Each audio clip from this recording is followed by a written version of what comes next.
المحلفين عنهم أجمعين أما بعد فقد قال مولانا علي بن الحسين زين العابدين عليهما السلام أما حق علي فتعلم أنه يدك صراطهم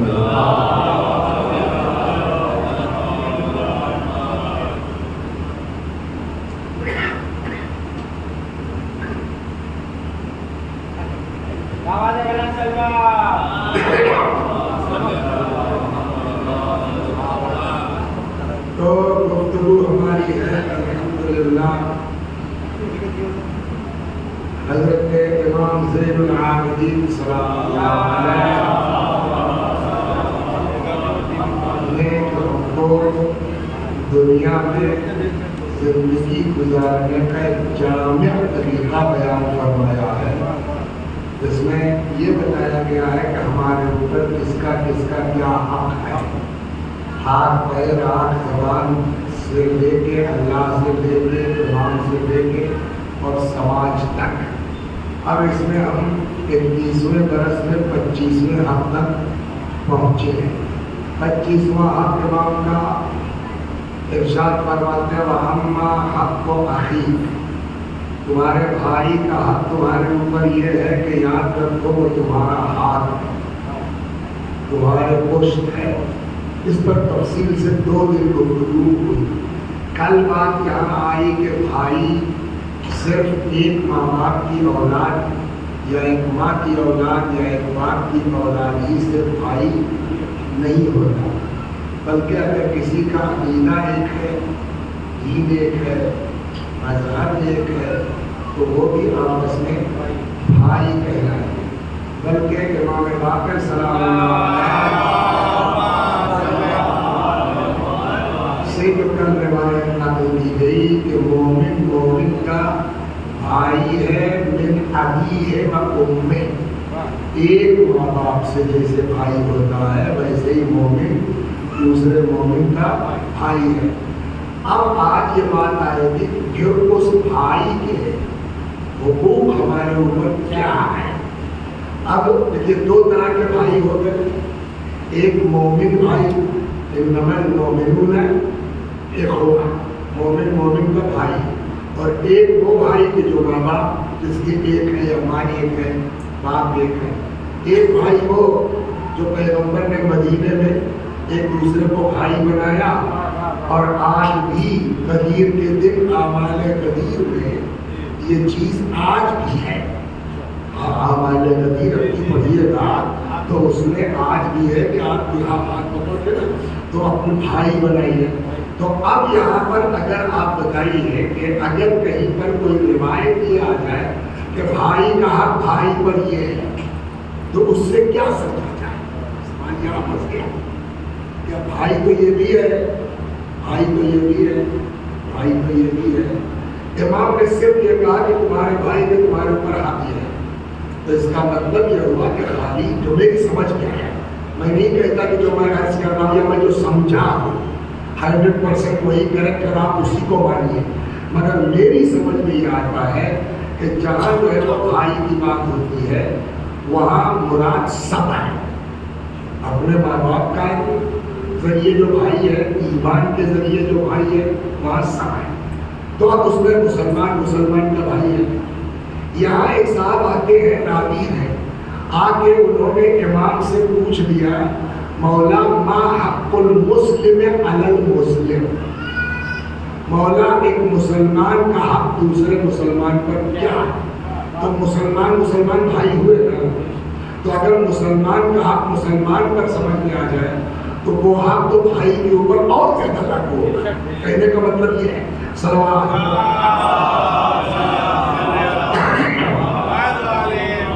امام نے فرمایا کہ مسلمان کا حق مسلمان پر 7 عدد ہے اور وہ بھی مست ہے۔ ہاں دیکھیں واجب، ایک تو واجب شرعی ہے جیسے نماز واجب ہے تو وہ گناہ ہے اس کا، لیکن ایک واجب عرفی کہلاتا ہے۔ تو زیادہ تر جو ہے وہ اس طرح کے جو واجب کا نہیں مست ہے لیکن لازم ہے، ضروری ہے، یا ترجمہ کیا موسٹ امپورٹنٹ ہے، کمپلسری ہے. تو اس نے آگے پوچھا ما حق المسلم علی المسلم، مولا ایک مسلمان کا دوسرے مسلمان پر کیا حق ہے؟ فرمایا لہو سبع حقوق الواجبات، 7 حق ہے جو کمپلسری ہے، لازم ہے، ضروری ہے. ما منہا حق الا واجب علیہ حق، تو اس کے اوپر اس میں سے ایک حق کیا ہے اس کے اوپر واجب ہے. ان ضیع منہا شیئا، اگر ایک بھی چوک گیا، 7 میں سے ایک بھی مس ہوا، خرج من ولاء اللہ و طاعتہ، اللہ کی اطاعت اور اللہ کی ولایت سے نکل جائے گا. اب آپ یہ بتائیے ولایت کتنی طرح کی ہوتی ہے؟ بولیے، جو بتا دیں اس کا حصہ ڈبل. ولایت کتنی طرح کی ہے؟ جواب، ولایت کی صرف 2 قسمیں ہیں. صرف ایک اللہ کی ولایت ہے اور ایک امیر المومنین کے اللہ کے مقابلے میں تھوڑی ہے. 2 ولایت ہے، ایک اللہ کی ولایت ہے، ایک شیطان کی ولایت ہے. اللہ ولی الذین آمنوا یخرجہم من الظلمات الی النور، اللہ ولی ہے ان لوگوں کا جو مومن ہے، اور اللہ کرتا کیا ہے؟ ان کو اندھیرے سے نکال کے اجالے میں لاتا. تو اسی قرآن میں ہے والذین کفروا اولیاؤہم الطاغوت، دوسرے وہ لوگ جو بے دین ہیں، مذہب ہے، ادھرمی ہیں، ان کا ولی شیطان ہے، طاغوت ہے. وہ کیا کرتا ہے؟ ان کو اجالے سے نکال کے اندھیرے میں لاتا ہے. تو قرآن کے روح سے ولایت کتنی ہوئی؟ صرف 2، ایک اللہ کی ولایت اور ایک شیطان کی ولایت. کہا تو کیا جو مسکین نے کہا وہ غلط ہے؟ سوال یہ ہے. یہ جو ریحان بنارسی نے کہا وہ غلط ہے؟ کہا غلط کہنے کی ہمت تو نہیں ہے ہماری، بٹ بغیر سمجھے کہہ گئے. صلوات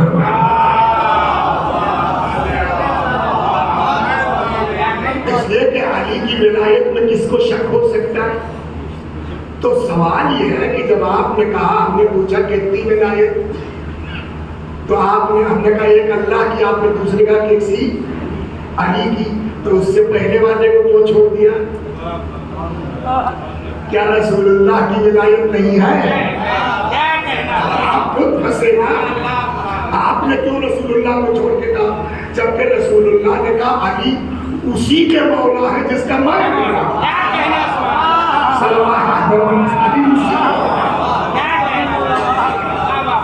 اب دیکھیے ہماری سمجھ میں جاتا ہے.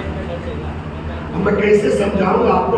دیکھیے دقت کیا ہوتی ہے، کبھی کبھی آدمی خود سمجھ لیتا ہے بٹ سمجھا نہیں پاتا، ڈیلیور نہیں کر پاتا. تو اس میں اصل مسئلے کا دوش نہیں ہے، ہماری حیثیت گڑبڑ ہے، ہم سمجھا نہیں پا رہے ہیں. تو اگر ہم کبھی کچھ نہ کہہ پائیں تو آپ یہ نہ کہیں کہ اسلام میں یہ گڑبڑ ہے، آپ یہ کہیے کہ یہ جو دعویٰ کر کے ممبر بیٹھے یہ سمجھا نہیں پائے.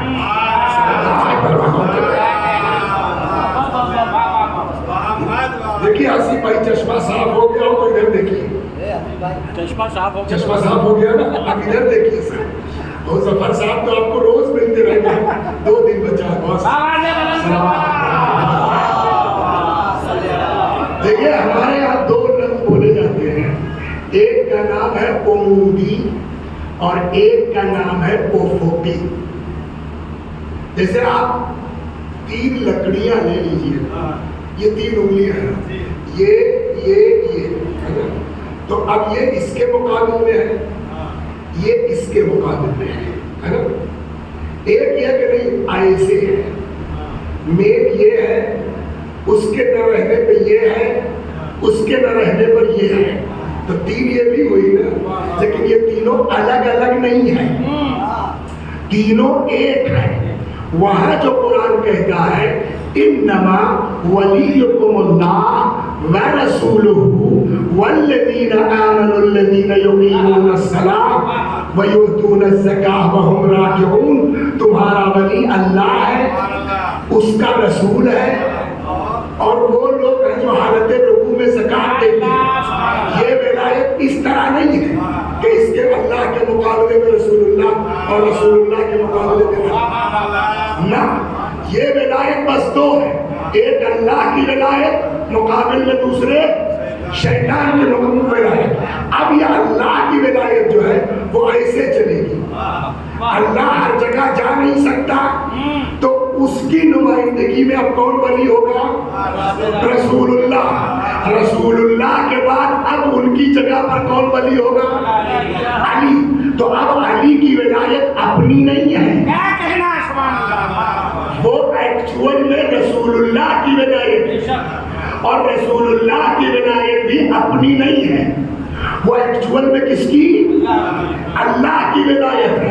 اب پھر پلٹیے، اب اگر علی کی ولایت نبی کی ولایت اللہ کی، تو اگر کسی نے علی کی ولایت کا انکار کیا، بولیے جسٹ لائک نبی کی ولایت کا انکار، اور جس نے نبی کی ولایت کا انکار کیا گویا اس نے خدا کی ولایت کا انکار کیا۔ خدا کی ولایت کا انکار کرنے والا مومن ہے کافر ہوا نا؟ اب سمجھ میں آئے گا کیوں کہا جاتا ہے کہ جس نے علی کی ولایت کا انکار کیا وہ کافر ہے۔ علی کی نہیں بات، تو یہ ولایت بس دو، ایک اللہ کی جس کے ذیل میں یہ ساری ولایتیں، اللہ اس کی نمائندگی میں رسول اللہ، ان کی نمائندگی میں امیر المومنین، ان کی نمائندگی میں امام حسن، ان کی نمائندگی میں امام حسین، ان کی نمائندگی میں 11ویں امام، ان کی نمائندگی میں بولیے 12ویں امام، تو 12ویں امام کی بھی ولایت ویسے ہی ہوگی۔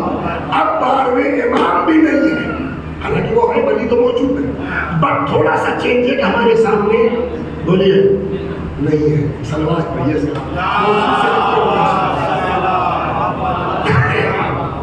یتیم کسے کہتے ہیں؟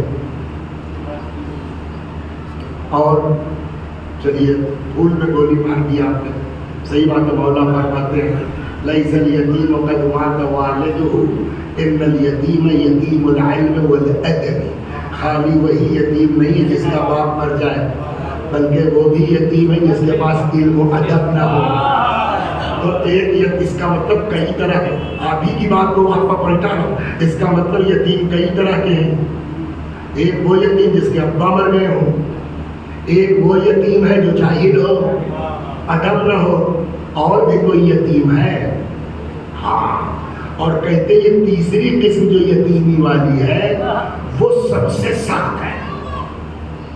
ابا نہیں ہے چچا پال دیں گے، ابا نہیں ہے خاندان والے دیکھ لیں گے، جہالت ہے یہ فیس جمع کر دیں گے، پڑھ لو گے، تو یہ جو ہے وہ کیوریبل ہے۔ ابا مر گئے، بہت سے لوگ آپ کو سپورٹ دے دیں گے۔ اب روایت کہتے ہیں اشد من ھذا الیتم یتیم انقطع عن امامہ، اور ان ساری یتیمیوں میں سب سے بڑی یتیمی یہ ہے کہ آدمی اپنے امام سے رابطہ نہ کر پائے۔ صلوات محمد، سب سے بڑی یتیمی یہ ہے کہ آدمی، اور ظاہر سی بات ہے وہ کیسے یتیم ہوا؟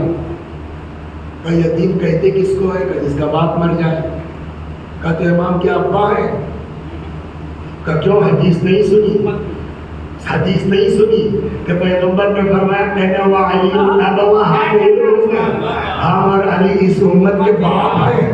تو کیا علی کے بعد امت یتیم ہے؟ تو جو امام وقت ہے وہ امت کا باپ ہے، اور جب امام تک آدمی نہ پہنچ پائے مطلب باپ تک نہیں پہنچ پا رہا ہے، مطلب یتیم ہے۔ اسی لیے روایت کہتی ہے، سن لیجیے، یتیم کی پرورش کرنے والے کا بڑا ثواب ہے۔ کل پرسوں میں نے یہ روایت سنائی تھی، کلی تو شاید، سب سے بڑھیا گھر کون سا ہے؟ جہاں یتیموں سے اچھا سلوک ہوتا ہے۔ سب سے گھٹیا خراب گھر کون سا ہے؟ جس میں یتیموں پہ ظلم ہوتا ہے نا؟ تو یہ بھی یتیموں کا حال ہے، جہاں پوری قوم یتیم ہو۔ اچھا، ایک یتیم کی پرورش کر دے گا تو یہ حال ہے۔ روایت سنا ہے، من آل ثلاثت ایتام، جو 3 یتیموں کو پال دے، رسول اللہ فرماتے ہیں میں جنت میں دونوں لوگ بھائی کی طرح رہیں گے۔ ایک کالونی میں گھر ہوگا جنت میں اس کا، تو 3 یتیم کو پالنے والا تو رسول اللہ کے بغل میں اس کا کالونی میں گھر ہوگا۔ اور امام کی غیبت میں، اچھا امام کا کام کیا؟ حکم خدا بتانا، ہدایت کرنا، وہ نہیں ہو رہا ہے، تو اب ان کی غیبت میں جو یہ کام کرے گا یعنی مراجع، تو وہ کیا کر رہے ہیں؟ وہ گویا یتیم پال رہے ہیں۔ تو 3 یتیموں کے پالنے کا تو یہ اجر ہے جو پوری امت کو پال دے۔ صلوات در محمد ایک اور صلوات۔ دیکھیں کبھی کبھی دل چاہتا ہے کہ کچھ کہوں، اندر سے تکلیف ہوتی ہے، مگر پھر یہ ڈر لگتا ہے کہ کہیں سدھارنے کے چکر میں زیادہ گڑبڑ نہ ہو جائے، اس لیے کہ یہ بھی سکھایا گیا امر بالمعروف واجب ہے، نہی عن المنکر واجب ہے، مگر پہلے یہ دیکھ لو کہ اثر ہوگا کہ نہیں ہوگا۔ اگر الٹا ہو جائے تو اس امر بالمعروف سے فائدہ کیا ہے؟ اور اہل بیت بھی یہی چاہتے ہیں، دین بھی یہی چاہتا ہے، خدا بھی یہی چاہتا ہے کہ ٹھیک ہے نظریہ الگ ہے، مزاج الگ ہے۔ یہ بتائیے کیا سلمان اور فارسی کا درجہ ایمان میں ایک تھا؟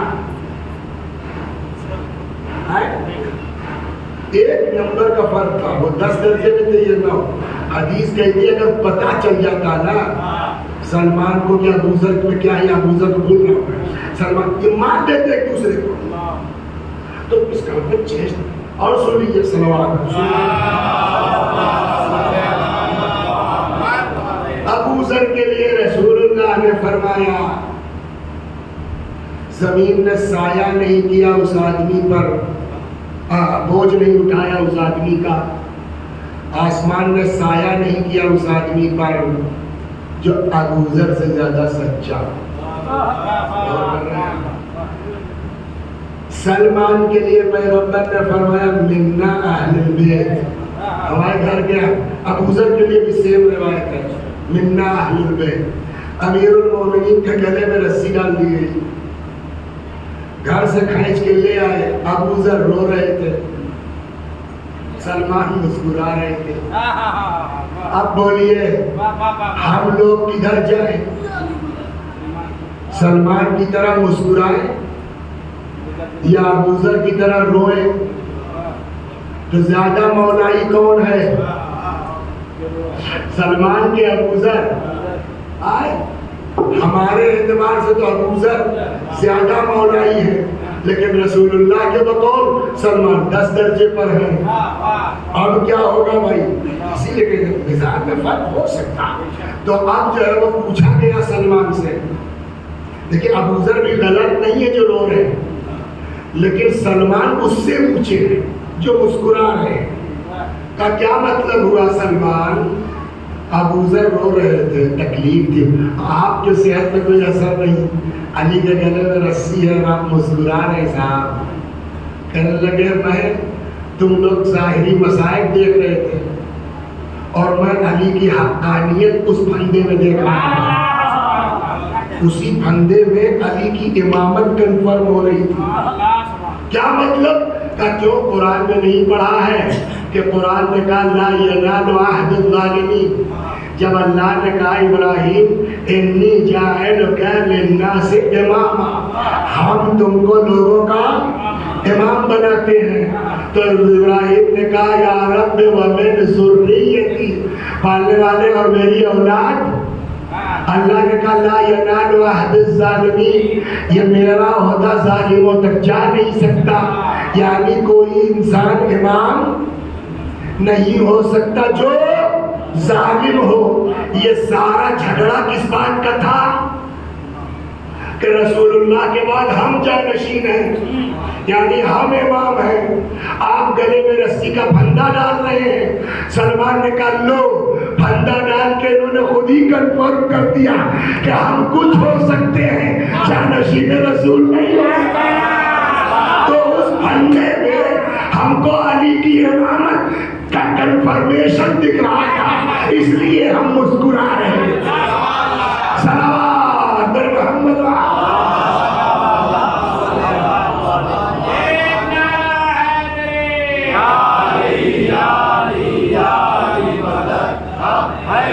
لیکن اس فرق کے باوجود دونوں بھائی بھائی تھے کہ نہیں تھے، یہ آج بھی ہو سکتا ہے. آج بھی ہو سکتا ہے. کوئی چیز ہم نے پڑھی، کوئی چیز ہماری سمجھ میں کچھ آیا، وہی چیز جو ہے وہ کیا نام بیٹا تمہارا زید نے پڑھا، ان کی سمجھ میں کچھ آیا. نہ ان کے اندر 420 ہے، نہ میرے اندر 420 ہے. اپنی اپنی سمجھ ہے. تو کیا اس کا نتیجہ یہ کہ ہم ان کو گالی دینے لگے یا ہم کو؟ جناب آغائے سیستانی ادام اللہ ظلہ الشریف، انہوں نے اہل سنت کے بارے میں کیا فرمایا ہے؟ ڈاکٹر صاحب بولیے. ہمارے نفس مطلب وہی ہے جس کو جو کرنا. اب دیکھیں اسی میں فرق ہو گیا. انہوں نے کہا نفس ہے، انہوں نے کہا جان ہے، انہوں نے کہا جگر کا ٹکڑا ہے، لیکن مطلب کل ملا کے ایک ہی ہے.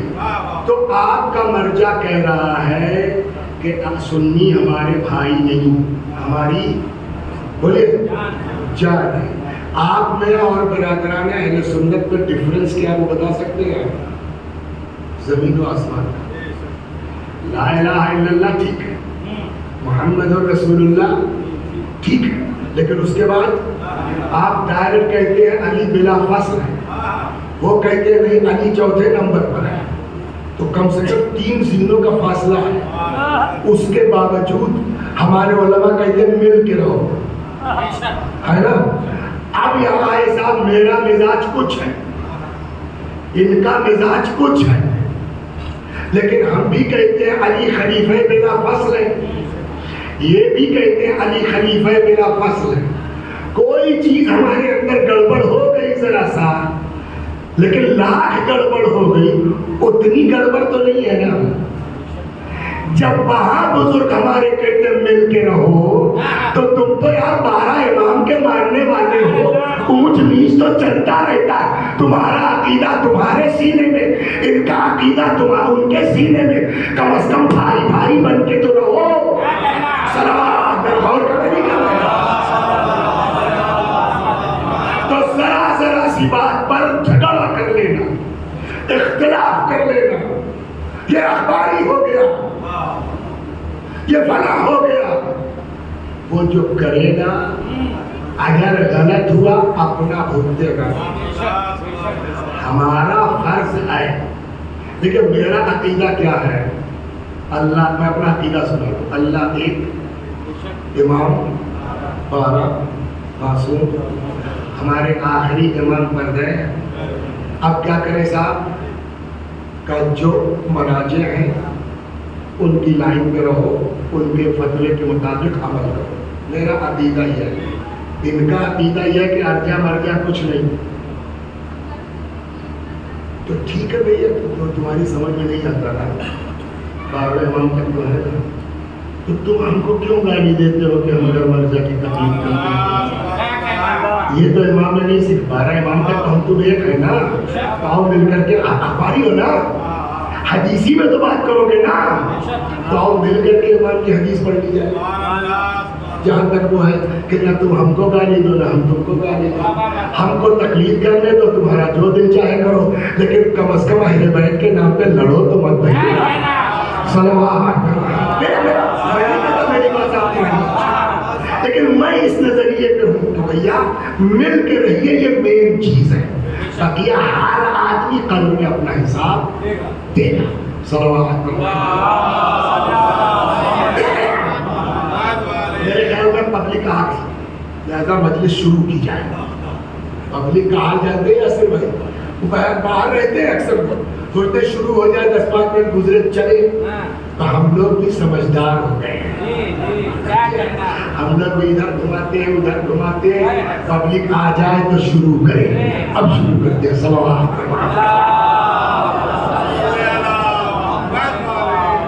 تو بات کہاں سے چھوٹی تھی کہ راوی نے آ کے پوچھا ما حق المسلم علی المسلم، مسلمان کا حق مسلمان پر کیا ہے؟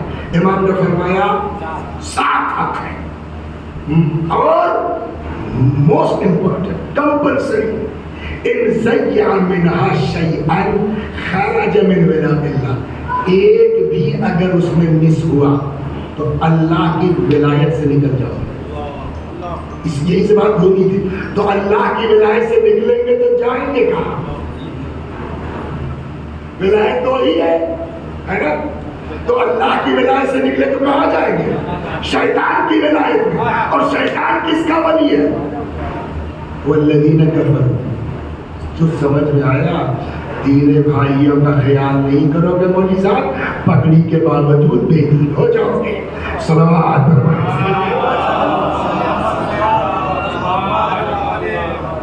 وَلَمْ يَكُنْ لِلَّهِ فِيهِ نَصِيبٌ، اور پھر اللہ کی طرف سے اس کو کچھ ملنے والا نہیں ہے۔ قُلْتُ، اب راوی کہتا ہے جُعِلْتُ فِدَاكَ وَمَعِي، قربان جاؤں مولا پر، یہ 7 حقوق ہیں کیا؟ ایک جملہ یہاں کہتے ہیں،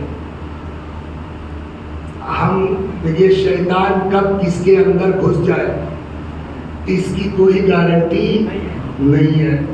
پہلے میں بتا دوں، صحیح بات ہے کہ میرے پاس نہ کوئی کار ہے نہ کوئی گاڑی ہے، اچھا دل تو سب کا چاہتا ہے نا، اور اللہ نے اس قابل کیا کہ الحمدللہ، مگر جب استخارہ دیکھتے تب منع آتا ہے۔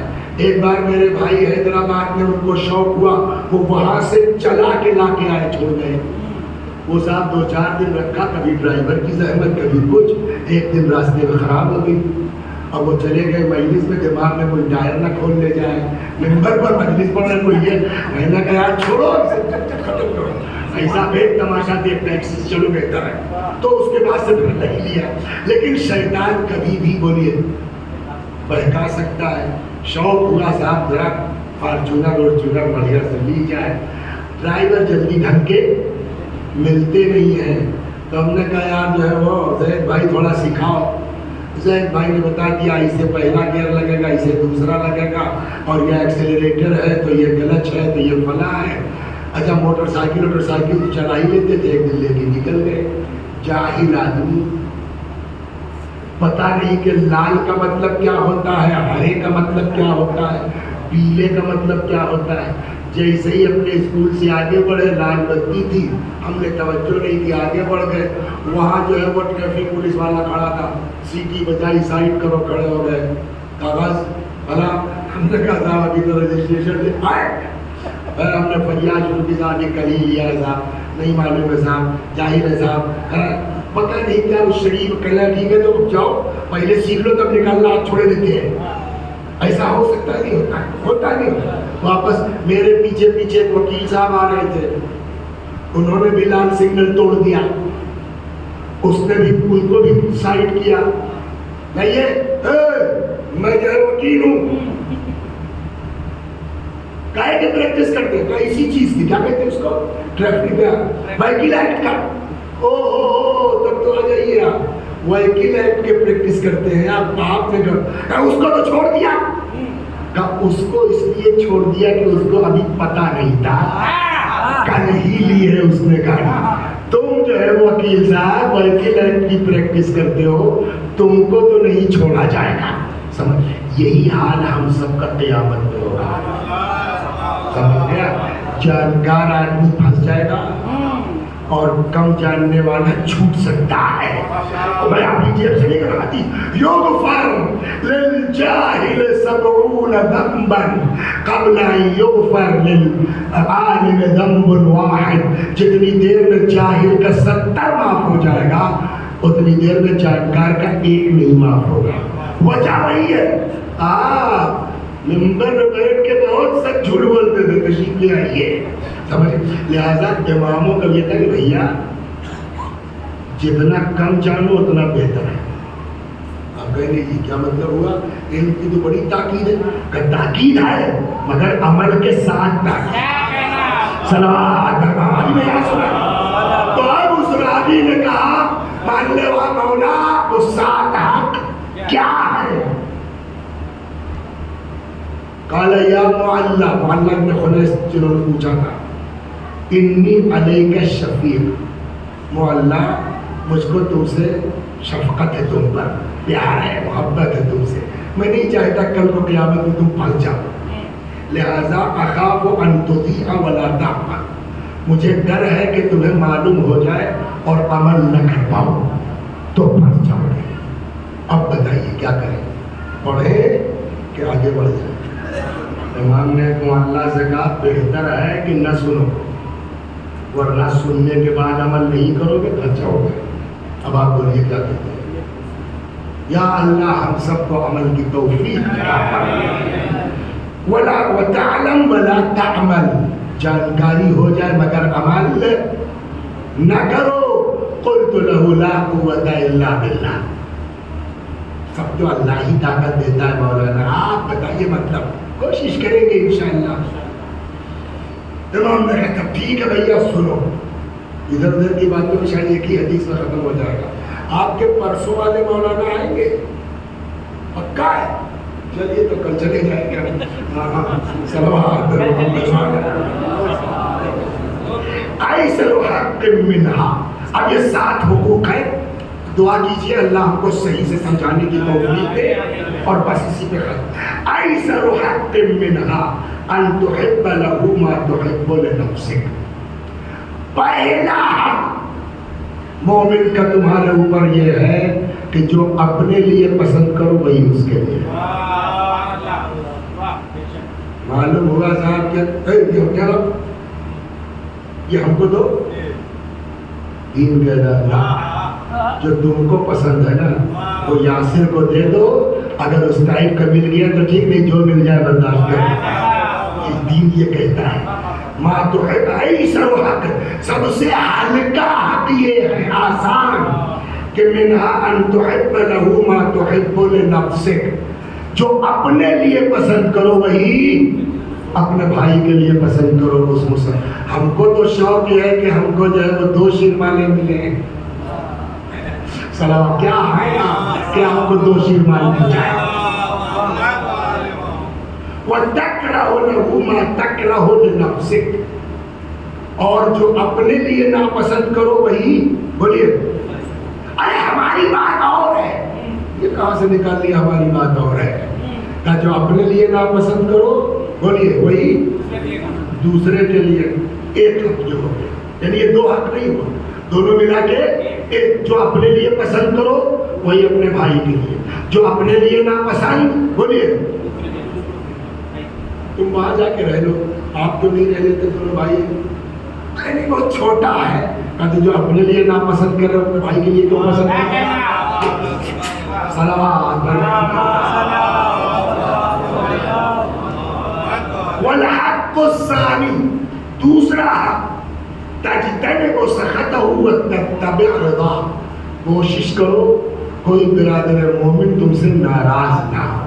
دوسرا حق, کوشش کرو کہ تم سے مومن آدمی کیا ہو, راضی رہے, خوش رہے, ہے نا. تتبع رضا, اس کی خوشنودی کے لیے کام کرو. اگر پتہ ہے کہ ایک آدمی جو ہے ٹپی دینے پہ خوش ہو جاتا ہے تو اس چکر میں لگے رہو. صلوات محمد والحق. تو دوسرا حق کیا ہوا, ایک ایک کر کے بولو بیٹا. آج بچے کہاں چلے گئے؟ ہاں دوسرا کیا ہوا کہ جو اپنے لیے پسند کرو وہی دوسرے کے لیے، جو اپنے لیے ناپسند وہی دوسرے کے لیے ناپسند۔ والحق الثالث ان تعینہ بنفسک ومالک ولسانک ویدیک ورجلک، مدد کرو اس کی جان سے، مال سے، لسانک زبان سے، یدے ہاتھ سے، ورجلک پیر سے، پورے جسم سے اپنے برادر مومن کے لیے کھڑے رہو۔ مال کی ضرورت ہے لے کے کھڑے رہو، جان کی ضرورت ہے کھڑے رہو، زبان کی ضرورت ہے جاؤ اس کے حق میں گواہی دو۔ تیسرا حق یہ والحق الرابع، چوتھا حق کیا ہے؟ ان تکون عینہ ودلیلہ ومرآتہ وقمیصہ۔ کیا ہے سب؟ چوتھا حق ان تکون دلیلہ، دلیل مانے رہنما، دلیل مانے رہنما، یعنی اس کو صحیح راہ دکھلاؤ۔ وعینہ، اپنے بھائی کے کیا بن جاؤ؟ آنکھ، ہے نا؟ آنکھ کیا کام کرتی ہے؟ یہاں گڈھا ہے، یہاں برابر ہے، یہاں دھواں ہے، دیکھو ادھر سے نہ جاؤ۔ جو آنکھ کام کرتی ہے وہ تم اپنے بھائی کے لیے کام کرو۔ وَمِرْآتَهُ، اور اپنے مومن بھائی کے لیے آئینہ بن جاؤ۔ آئینے کے بارے میں کل سنایا جا چکا ہے نا، کوئی لحاظ نہیں، یہ بات یار تمہارے لیے ٹھیک نہیں ہے وسیعت تو نہیں ہے، آئینہ بن جاؤ۔ چوتھا وقمیص، بتائیے کیا سمجھے آپ؟ اپنے مومن بھائی کا کرتا بن جاؤ۔ صلوات یہ لیا ہے حدیث نے کہاں سے؟ قرآن سے۔ قرآن نے میاں بیوی کے لیے کیا کہا ہے؟ ہن لباس لکم وانتم لباس لہن، تم اس کا لباس ہو وہ تمہارا لباس ہے۔ کیا مطلب ہوا؟ لباس کیا کرتا ہے بولیے؟ کیا ہوا مولانا؟ کا پتہ نہیں کیوں ایک مڑوڑ پیٹ میں ہو رہا ہے اور وہ میٹنگ ہو رہی ہے بہت زیادہ، گرمی بہت تھی، ایسے ہی نکل گئے کیا بغیر کرتا ورتا پہنے، لو لگ گئی لگتا ہے آپ کو۔ تو یہ لباس کیا کرتا ہے؟ گرمی سے بچاتا ہے۔ ایک کام تو لباس نہیں ہو، آ رہے کھانس رہے چھینک رہے، کیا ہوا؟ لگتا ہے ٹھنڈو ذرا سا کوٹ ووٹ پہن لیجیے مولانا، کیا ایسے ہی گھوم۔ دوسرا کام لباس کیا کرتا ہے؟ ٹھنڈک سے بچاتا ہے۔ تو لباس انسان کو گرمی سے ہی بچاتا ہے، ٹھنڈک سے ہی بچاتا ہے۔ یہ دو کام ہوا۔ تین، مولانا وسیع حسن صاحب مر گئے، تب یہ ہوا بھیا ایمبولینس وغیرہ کرو، بھیجو یہاں سے۔ تب تک کسی نے رائے دی کہ یار ایسے ہی نہیں، ایسا کرو نا، تو یہی غسل وغیرہ کر لو، مومنین ہے ایک نماز ہو جائے یہاں، اس کے بعد اپنا وہ لوگ گاؤں والے جیسے چاہیے کریں گے۔ تو آپ جب غسل، آپ غسل دیتے نہیں دیتے؟ دو دفعہ نہیں دیا، سیکھ لے لڑکے ہمارے، غسل دینے کا ثواب اتنا ہے کہ جناب موسیٰ نے اللہ سے پوچھا، موسیٰ نے پوچھا خدا اگر کوئی کسی مومن کو غسل دے دے تو کیا دے گا؟ اللہ نے کہا جو مومن کو غسل دے گا میں اس کو اس کے گناہوں سے غسل دے دوں گا۔ لہذا میرے بچوں سیکھو مومن کو غسل دینا۔ صلوات بر محمد۔ تو اب غسل دیا گیا، یہ کرتا تو اتارا جائے گا نا، بنیان اتاری جائے گی۔ غسل ہو گیا، کفن ہو گیا، باہر نکلے ریحان صاحب، یہ 20 سال سے مولانا آ رہے تھے، ہم لوگوں کو پتہ ہی نہیں کہ ان کو یہ بیماری ہے کیا؟ کھانے جب پڑتا تھا یہ پورا جو یہاں سب سفید تھا، یہ بازو سب سفید تھی، پتہ ہی نہیں چل پڑا۔ 25 سال سے کسی کو پتہ نہیں تھا، یہ کس نے چھپا کے رکھا تھا؟ کس کے ذریعے؟ لباس. تو لباس کا تیسرا کام کیا ہے؟ بولیے. عیب چھپاتا ہے. قرآن نے کہا تمہاری بیوی تمہارا لباس ہے. تم بیوی کا لباس ہو، مطلب سردی گرمی میں ایک دوسرے کا بچاؤ کرو. وہ تمہارا عیب چھپائے، تم اس کا عیب چھپاؤ.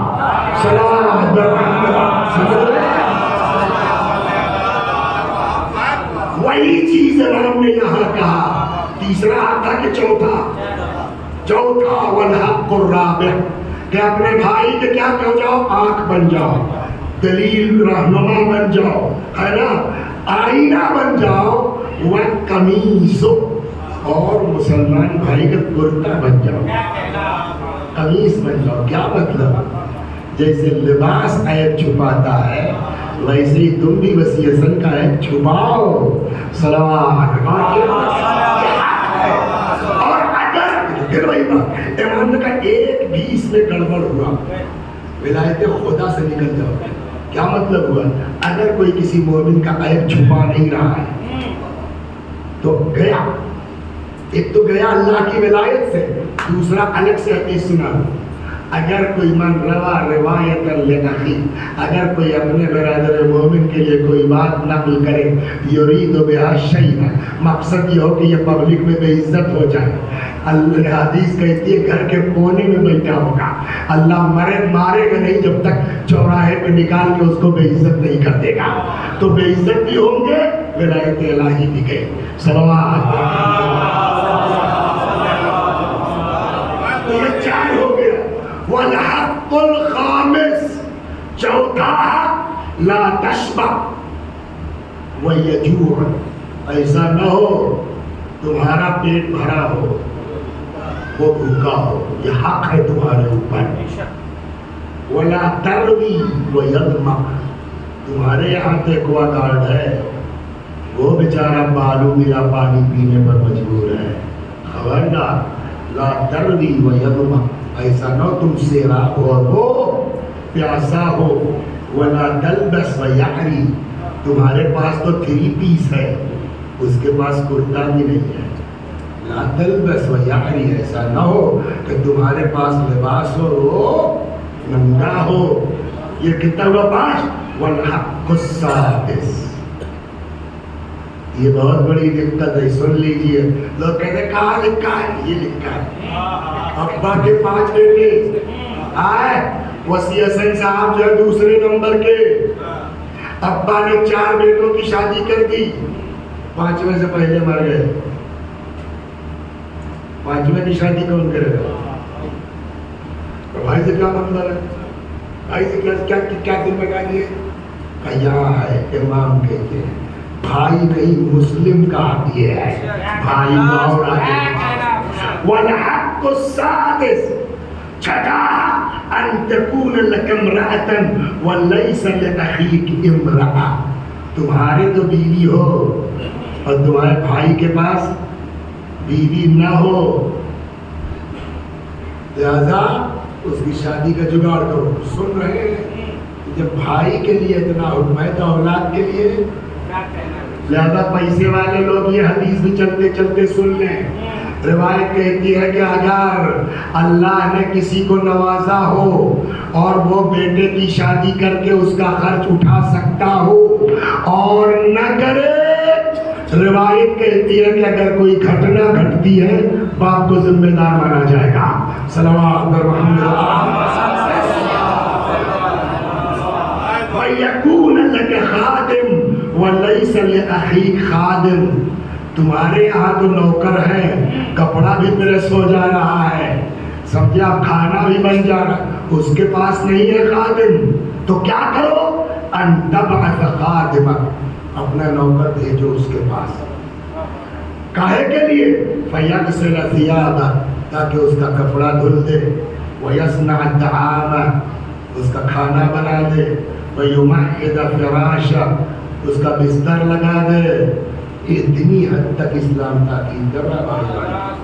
والحق السابع، 7واں اور تمام حق یہ ہے ان تبر قسمہ وتجیب دعوتہ، اس کی قسم پہ یقین کرو اس کی تجیب دعوتہ، وہ اگر بلائے تو لبیک کہو، وتعود مریضہ بیمار ہو تو عیادت کرو، وتشہد جنازتہ مر جائے تو جنازے میں رہو، وَإِذَا عَلِمْتَ أَنَّ لَهُ حَاجَةً فَبَادِرْ إِلَىٰ قَضَائِهَا، اگر پتہ چل جائے کہ اس کو فلاں چیز کی ضرورت ہے، فبادر دوڑو اس کے، ارے ہم کو بتایا تو ہوتا، کہ دنیا میں کہہ کے بچ جاؤ کہ ہم کو بتایا تو ہوتا، اس کو پتا ہے کہ تمہیں پتا تھا کہ نہیں پتا۔ صلوات پر محمد۔ تو فبادر الی قضائها، تو اس کو پورا کرنے کے لیے لب کو، لا تلجئه الی ان یسألکها، اس انتظار میں نہ رہو کہ وہ تم سے آ کے کہے تب کرو، ولیکن بادرہ مبادرۃ، تم پہل کرو۔ ہو سکتا ہے وہ شرما رہا ہو سکتا ہے اس کو کہنے میں شرم آ رہی ہو، اس لیے کہ دین ادھر بھی کہتا ہے، دین کہتا ہے شیعتنا من لم یسأل الناس ولو مات جوعا، ہمارا شیعہ وہ ہے جو بھوکا مر جائے گا، ہاتھ نہیں پھیلائے گا۔ ان سے یہ کہا جا رہا ہے، ان سے یہ کہا جا رہا ہے کہ اس کے بولنے کا انتظار نہ کرو۔ فَإِذَا فَعَلْتَ ذَلِكَ، اگر یہ 7 کام کر لیے گئے، آپ ایک کام کیجئے، کوئی ریکارڈ کرتا ہے اس کو، اس جو بھی ریکارڈ کرتا ہے یہ حصہ 7 والا آدھے گھنٹہ 20 منٹ ہے، اس کو نکلوائیے، ذی الحج میں لوگوں کو یہاں بانٹیے، اور اس خمسے میں اس میں جو ہے وہ پرچہ دیجئے کہ امام نے 7 حق کیا بتائے، جو اس کا جواب دے دے اس کے لیے کوئی انعام کا جو ہے وہ آپ کچھ دے سکتے ہیں انعام میں، چلیے 2-3 لوگ مل کے ہو جائے گا انشاءاللہ۔ صلی اللہ سمجھ جاتے ہیں، ولیکن بادرہ مبادرۃ، اس کے کہنے کے انتظار میں بولیے نہ رہو۔ تو فَإِذَا فَعَلْتَ ذَلِكَ، اگر تم نے یہ کام کر لیا، وصلت ولایتک بولایتہ، تب گویا تم نے اس کی دوستی سے اپنی دوستی کو جوڑ لیا، یا اس کی ولایت کو اپنی ولایت سے جوڑ لیا ہے۔ پڑھنے والے امام نے کیا کہا تھا، معلّہ ابن خنیس راوی کا نام، جب انہوں نے کہا معلّہ نے مولا بتائیے 7 حق کیا ہے، امام نے فرمایا انی علیک شفیق، یار ہم کو تم سے محبت ہے، ڈر لگتا ہے پتہ چل جائے اور عمل نہ کر پاؤ تو پھنس جاؤ، اس کا کیا مطلب ہوگا، پھنس جاؤ گے۔ یا اللہ ہم سب کو ان حقوق پر عمل کرنے کی توفیق کرامت فرما۔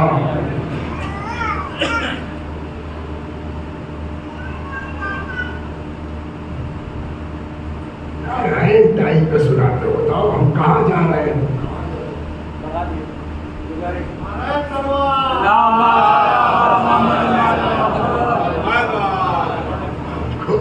سوچنے میں ٹائم لگے گا، اب پورا ایک موڈ بنا ہوا، کل جہاں سے چھوڑا تھا مسائل میں چلنا ہے، اب چاہتا کہ لڑکا یہ کہتے چلیے سلام۔ توجہ فرمایا آپ نے، تو مرحوم آیت اللہ العظمیٰ مراکشی نجفی نام سنا ہے، جب ان کا انتقال ہو گیا تو دیکھیے وصیت لازم ہے، اس طرح واجب نہیں لیکن نہایت تاکیدی مستحب ہے۔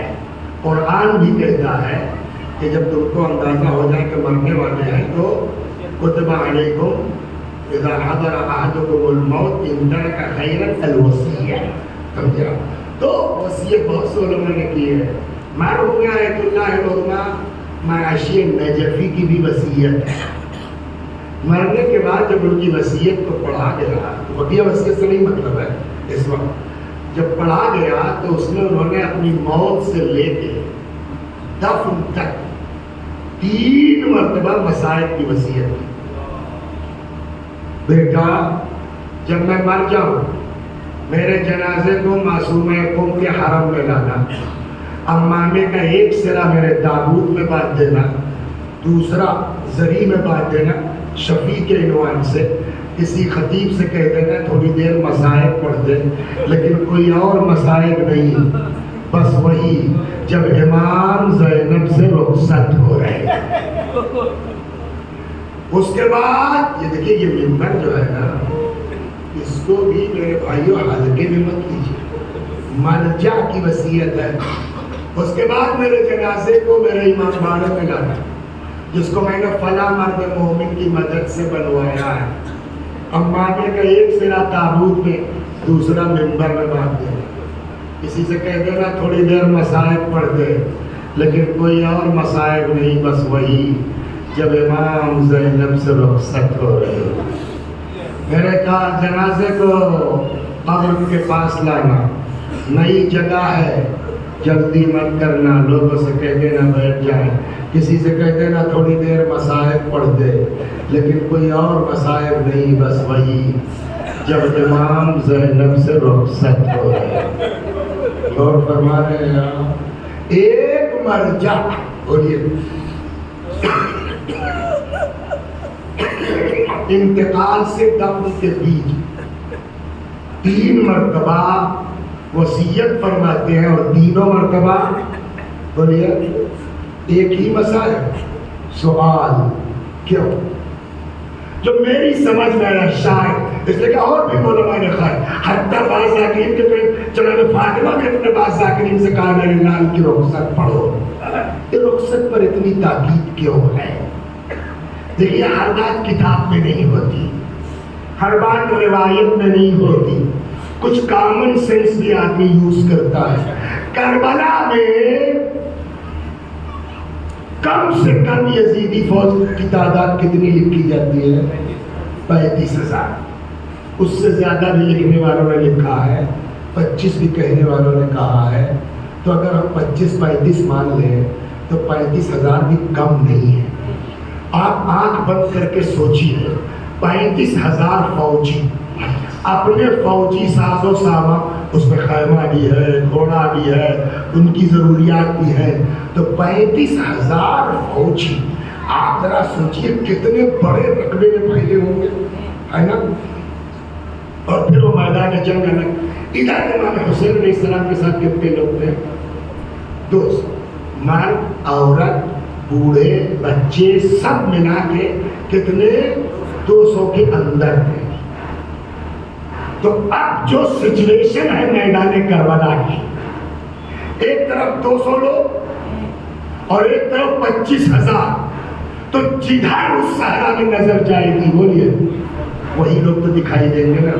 میں نہیں کہتا جناب عباس کی شہادت ہلکی، معاذ اللہ میرا مقصد یہ نہیں ہے، میں نہیں کہتا علی اکبر کی شہادت معمولی ہے، استغفر اللہ، میں نہیں کہتا اصحاب کی شہادت ہلکی ہے، لیکن ایک چیز پہ غور کریں، مرد و عورت سب، عباس کی خبر آ گئی بہت بڑا صدمہ ہے، اکبر کی خبر آ گئی بہت بڑا صدمہ ہے، ایک ایک کر کے اصحاب کی خبر آ گئی بہت بڑا صدمہ ہے، لیکن کم سے کم یہ جتنی بیویاں ہیں اور خاص کر کے جناب زینب جو ذمہ دار ہے، اتنی ٹھارس تو ہے نا کہ ابھی امام آئے، اتنا اطمینان ہے نا ابھی بھائیا آئے۔ آپ ذرا سوچئے کہ جس وقت آ کے لاسٹ پہ امام نے کہا زینب خدا حافظ، اے رقیہ و رباب خدا حافظ، اب بتائیے آپ جدھر نگاہ اٹھے گی ہر طرف دشمن ہی دشمن تو دکھائی دیں گے نا۔ چنانچہ تاریخ کہتی ہے آگے بڑھی، دونوں باہیں امام کے گلے میں ڈال کے لپٹ گئی، فرماتی بھیا میں نہ جانے دوں گی، اکیلی زینب یتیموں کو دیکھے، بیمار کو دیکھے۔ امام سمجھ گئے زینب سے اجازت آسان کام، روایت کہتے ہیں فاشارہ علیہ السلام الی قلب اختہ، امام نے بہن کے دل کی طرف اشارہ کیا، نہ جانے اس اشارے میں کیا تھا، جدا ہو، اچھا بھیا جاؤ خدا حافظ۔ ذوالجناح پہ سوار ہوئے چلے. اگرچہ بعض محققین کہتے ہیں روایت اس کی سند ضعیف ہے مگر ہے کتابوں میں. ابھی چلے ہی تھے کہ پیچھے سے آواز آئی مہلن مہلا یا ابن الزہرا، مہلن مہلا یا ابن الزہرا، اے زہرا کے لال دھیرے دھیرے، اے زہرا کے فرزند آہستہ آہستہ. امام نے مڑ کے دیکھا، زینب اتر گئے، تم تو رخصت کر چکی تھی نا، اب کیوں چلی آ رہی ہو؟ اماں نے کہا تھا جب میرا لال جانے لگے میں نہ ہوں گی، میری طرف سے میرے بچے کے گلے کو چوم لینا. بھیا ذرا بندے قبا کھولو، کوئی زینب کے دل سے پوچھے جس گلے کو چومنے جا رہی ہو ابھی اسی گلے پہ کوئی خنجر پھرایا جائے. تمام میدان میں آئے. تاریخ کا بیان ہے بی بی سے رہا نہیں گیا.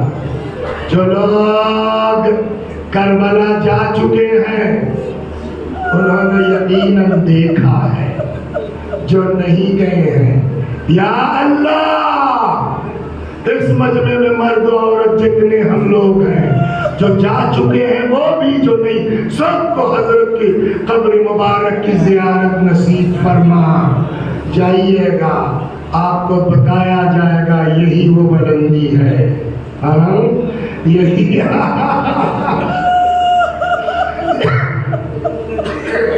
یہی وہ ٹیلا ہے جہاں سے بہن اپنے جنگ بھائی کے جنگ کا منظر دیکھ رہی تھی.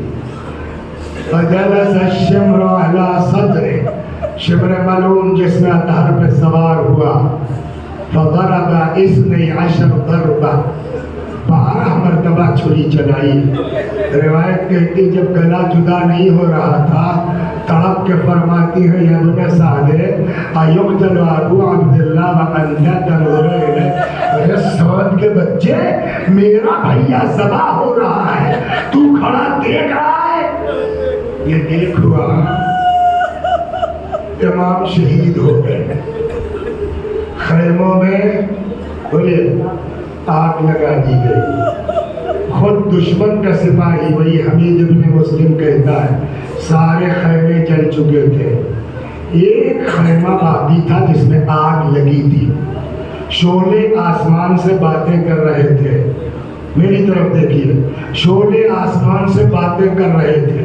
وہ کہتا میں نے دیکھا اس خیمے کے ساتھ ایک طویل القامت بی بی کھڑی آسمان کو تکتی ہے، ہاتھ بنتی ہے.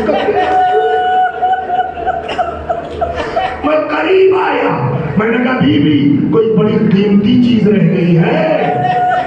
فرماتے ہیں یا شیخ ان لنا علیلا فی الخیمہ، اس خیمے میں میرا ایک بیمار رہ گیا ہے جو چل نہیں سکتا. ان ملعونہ نے نقل کیا، مدد کسی نے نہیں کی.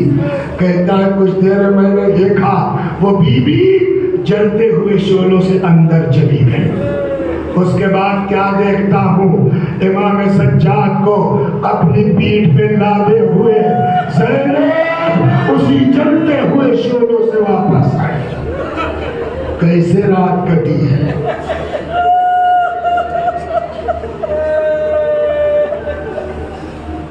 اربعین کا دن روز مجلس ہوتی تھی 9:30 بجے 10 بجے، اور شام کی مجلس ہوتی تھی 10 بجے.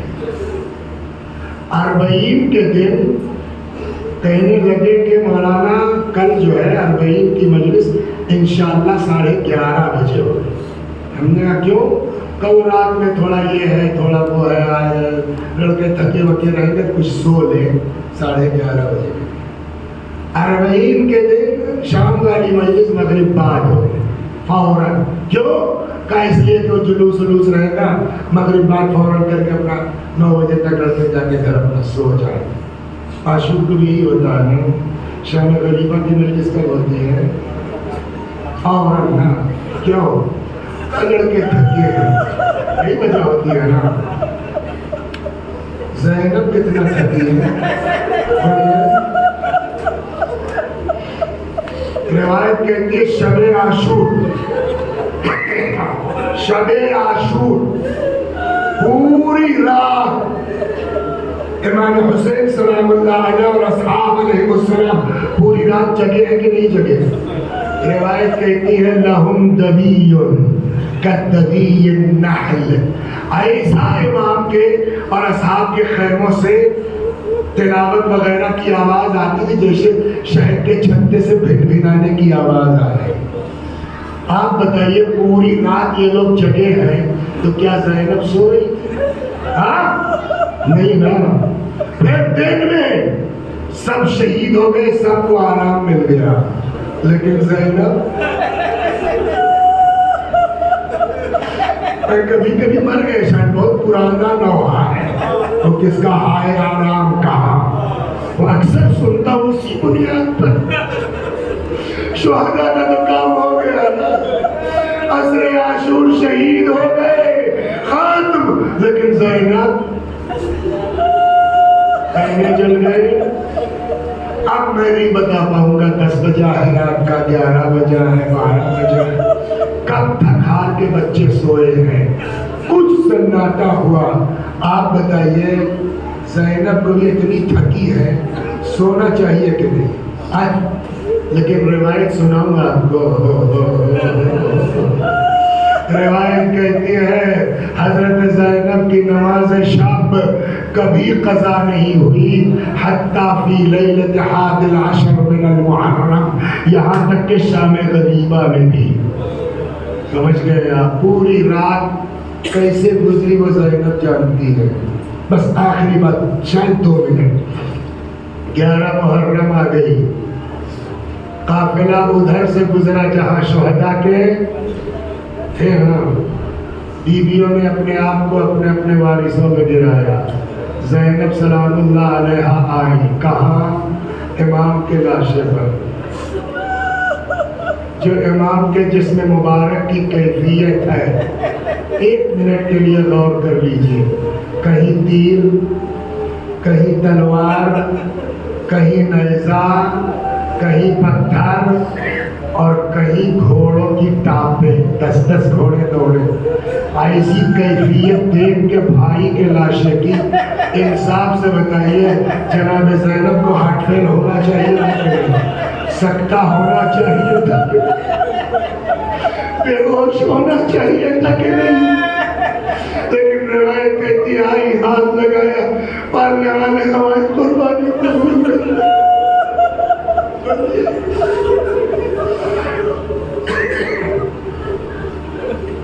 میں کہوں گا بی بی بس ختم کیا۔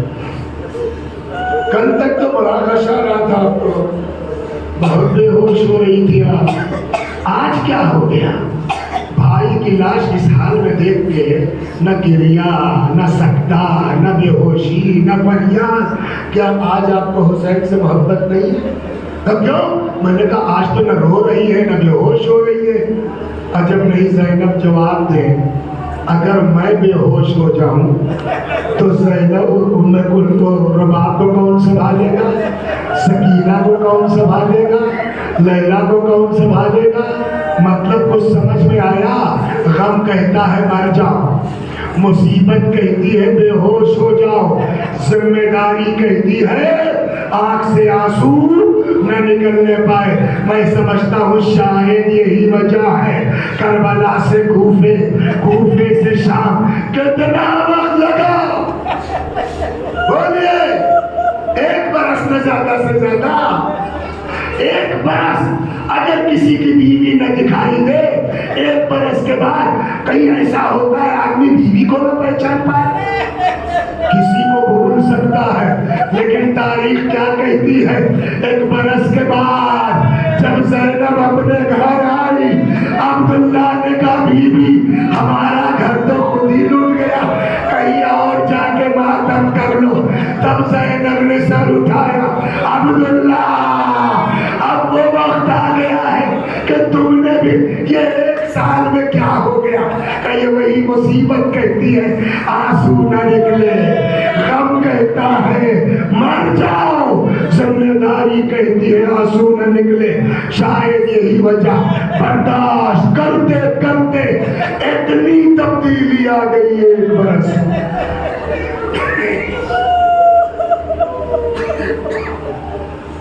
فسيعلم الذين ظلموا أي منقلب ينقلبون إنا لله وإنا إليه راجعون اللهم صل على محمد وآل محمد اللهم صل على محمد وآل محمد اللهم صل على محمد وآل